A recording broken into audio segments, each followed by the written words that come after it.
بسم اللہ الرحمن الرحیم۔ السلام علیکم، آپ دیکھ رہے ہیں الف نیوز اور میں ہوں آپ کے ساتھ ماجد علی۔ شامل کرتے ہیں پاکستان اور دنیا بھر سے on line head lines.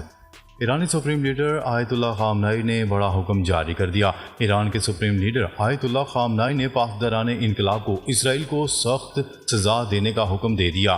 Iran کی نیم سرکاری خبرسہ ایجنسی تسنیم کے مطابق ایران کی پاسداران انقلاب اسلامی کے کمانڈر علی فدوی نے کہا ہے کہ ایران تہران میں حماس کے سیاسی رہنما اسماعیل ہانیہ کی شہادت پر اسرائیل کو سخت سزا دینے کے لیے سپریم لیڈر آیت اللہ خامنئی کے حکم پر عمل درآمد کرنے کے لیے تیار ہے۔ علی فدوی نے کہا کہ اسرائیل کو سخت سزا دینے اور شہید اسماعیل ہانیہ کے خون کا بدلہ لینے کے حوالے سے سپریم لیڈر آیت اللہ خامنئی کے احکامات واضح ہیں اور ان پر عمل درآمد بہترین طریقے سے کیا جائے گا۔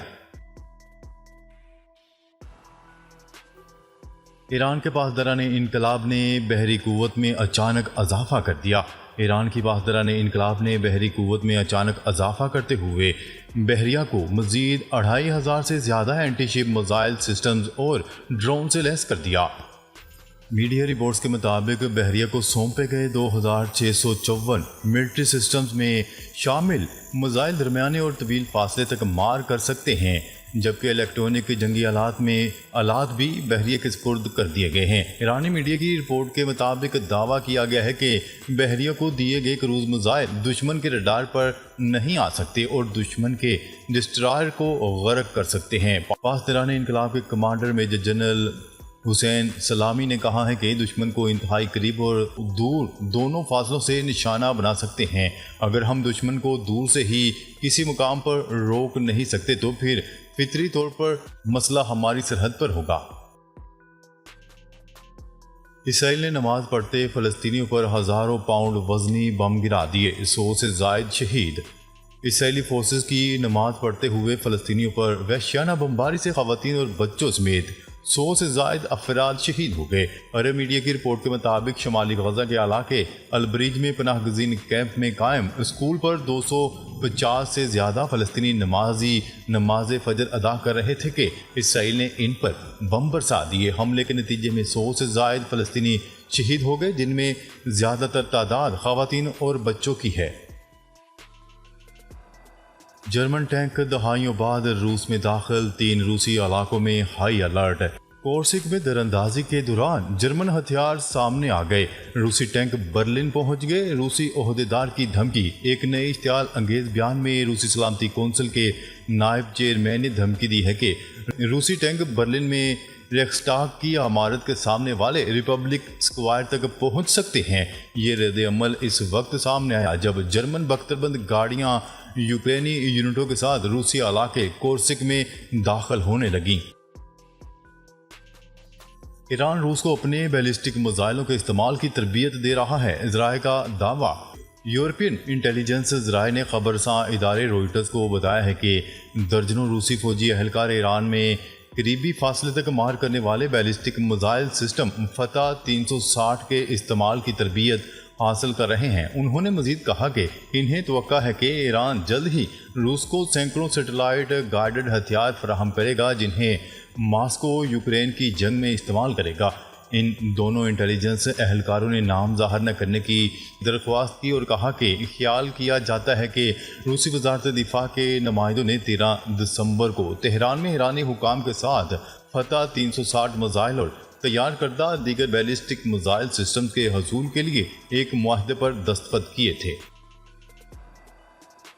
امریکہ کا کہنا ہے کہ جو بائیڈن اسرائیل سمیت کسی کو بھی جنگ بندی مذاکرات کو خراب کرنے نہیں دیں گے۔ وائٹ ہاؤس کے ترجمان جان کربی کا کہنا ہے کہ جو بائیڈن انتظامیہ اسرائیل سمیت شدت پسندوں کو غزہ میں جنگ بندی کے مذاکرات کو ڈی ریل کرنے کی اجازت نہیں دے گی۔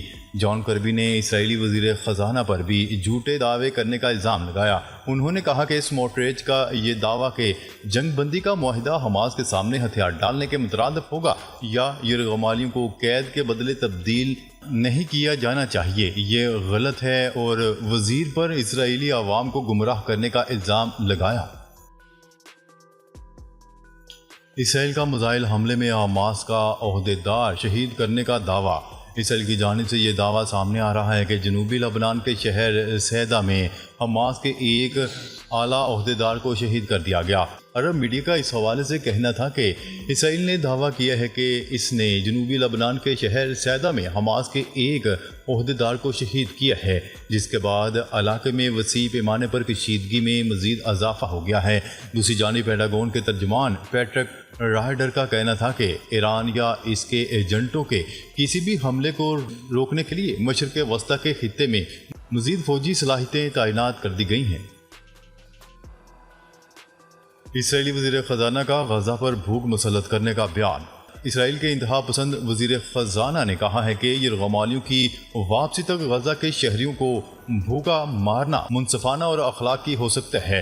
غیر ملکی خبرساز ادارے کی رپورٹ کے مطابق اسرائیلی وزیر کے اس متنازع بیان کے بعد ان پر عالمی سطح پر تنقید کا سلسلہ شروع ہو گیا۔ اقوام متحدہ کی ہائی کمشنر انسانی حقوق نے اسرائیلی وزیر خزانہ کے اس بیان کی مذمت کرتے ہوئے کہا ہے کہ جنگی مقاصد کے لیے شہریوں کو بھوک سے مارنا جرم ہے۔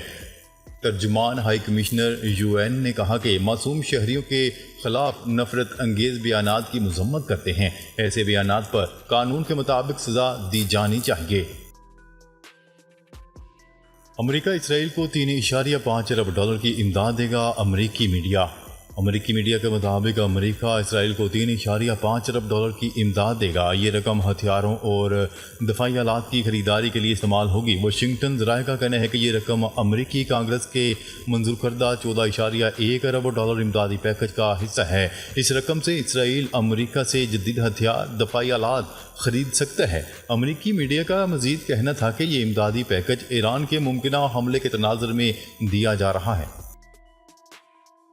سعودی عرب امریکہ کا اہم سیکیورٹی پارٹنر ہے۔ واشنگٹن دفتر خارجہ امریکی وزارت خارجہ نے العربیہ کو ایک انٹرویو میں بیان دیتے ہوئے کہا ہے کہ واشنگٹن سعودی عرب کو اپنا اہم سیکیورٹی شراکت دار سمجھتا ہے۔ نیز یمن کے لیے مستقل اور دیرپا حل کی کوششوں میں بھی الریاض اور امریکہ ایک دوسرے کے اہم شراکت دار ہیں۔ امریکہ کا کہنا تھا کہ سعودی عرب خطے میں واشنگٹن کا اہم سیکیورٹی پارٹنر ہے۔ 8 دہائیوں پر محیط باہمی سیکیورٹی پارٹنرشپ مشترکہ مفادات کو بھی مضبوط کرتی ہے۔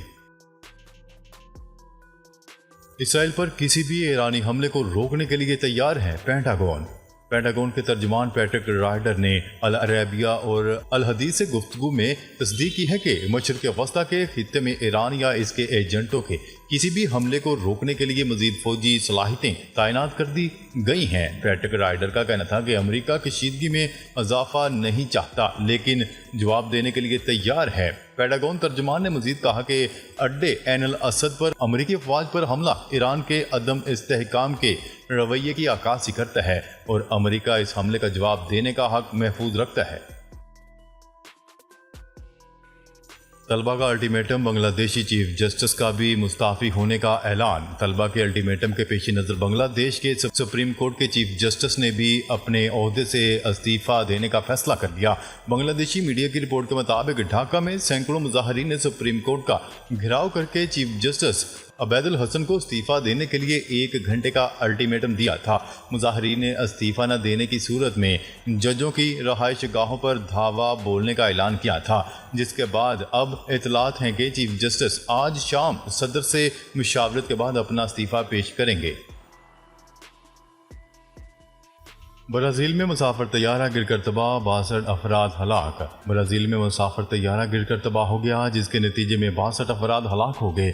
مقامی ٹیلی ویژن اسٹیشن گلوبو نیوز کے مطابق جمعے کو برازیل کے شہر وینہیڈو میں ایک طیارہ جس میں 62 افراد سوار تھے گر کر تباہ ہو گیا۔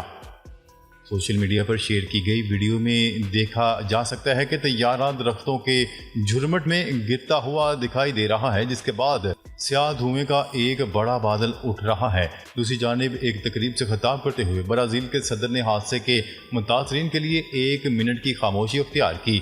انہوں نے مزید کہا کہ جہاز میں سوار تمام افراد کی ہلاکت کا خدشہ ہے۔ سعودی کابینہ کو شاہ سلمان یا ولی عہد کی غیر موجودگی میں اجلاس بلانے کی اجازت۔ غیر ملکی خبرساز ادارے کی رپورٹ کے مطابق سعودی سرکاری میڈیا کے حوالے سے بتایا گیا ہے کہ سعودی عرب کے شاہ سلمان نے ایک شاہی فرمان جاری کیا ہے جس کے تحت کابینہ کو اپنی اور وزیر اعظم اپنے بیٹے ولی عہد شہزادہ محمد بن سلمان دونوں کی غیر موجودگی میں اجلاس بلانے کی اجازت دی گئی ہے۔ عالمی خلائی اسٹیشن پر پھنسے خلاباز اگلے سال واپس آ سکتے ہیں، ناسا۔ امریکی خلائی ادارے ناسا نے بوئنگ اسٹار لائنر کے ذریعے جانے والے خلاباز جو کہ 2 ماہ سے انٹرنیشنل اسپیس اسٹیشن میں پھنسے ہوئے ہیں، اگلے سال واپسی کا امکان ظاہر کیا گیا ہے۔ بوئنگ اسٹار لائنر وہ خلائی سواری ہے جو خلابازوں کو انٹرنیشنل اسپیس اسٹیشن پر لے کر جاتی ہے۔ ناسا نے ایک نیوز کانفرنس میں کہا کہ بوئنگ اسٹار لائنر میں جانے والے خلاباز جنہیں 1 ہفتے کے مشن کے بعد واپس آنا تھا، وہ 2 ماہ سے وہاں پھنسے ہوئے ہیں، تاہم اگلے سال 2025 میں انہیں اسپیس ایکس کے فلائٹ سے واپس لایا جا سکتا ہے۔ پاکستانی افسران تائیوان سے کوئی رابطہ نہ رکھیں، وفاقی حکومت کی نئی ایڈوائزری جاری۔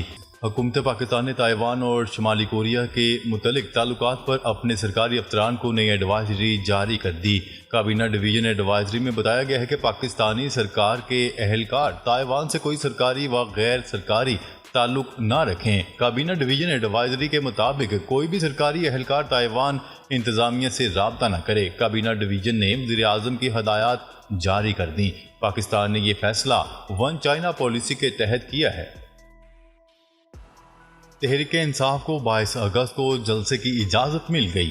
Pakistan Tehreek Insaf P T I کو 22 اگست کو اسلام آباد میں جلسہ کرنے کی اجازت مل گئی۔ ضلع انتظامیہ نے پی ٹی آئی کو اسلام آباد میں جلسے کی اجازت دینے سے متعلق عدالت کو آگاہ کر دیا۔ سرکاری وکیل نے بتایا کہ انتظامیہ کی جانب سے 22 اگست کو ترنول میں جلسہ کرنے کی اجازت دی گئی ہے۔